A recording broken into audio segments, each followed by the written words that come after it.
പന്തിൽ. കളി കഴിഞ്ഞ് ഡ്രസ്സിംഗ് റൂമിലെത്തിയപ്പോൾ രോഹിത് ശർമ്മയുടെ കണ്ണ് നിറഞ്ഞൊഴുകുന്നുണ്ടായിരുന്നു. അയാൾ മുഖം പൊത്തി കരഞ്ഞു.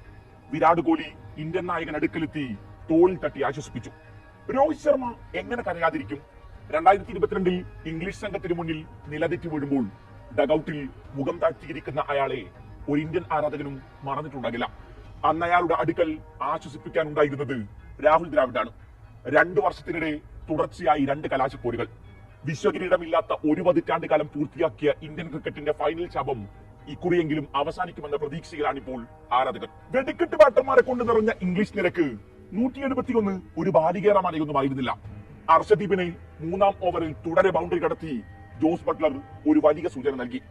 ബട്ട്ലർ ക്രീസിൽ നിലയുറപ്പിച്ചാൽ ഉണ്ടാകുന്ന അപകടത്തെക്കുറിച്ച് കൃത്യമായ ബോധ്യമുള്ളത് കൊണ്ടാകണം രോഹിത് 4-ാം ഓവറിൽ പദ്ധതി മാറ്റി. ബോളിംഗ് എൻഡിൽ ഇപ്പോൾ അക്സർ പട്ടേൽ. ആദ്യ പന്തിൽ തന്നെ അയാൾ ഇന്ത്യക്ക് വലിയ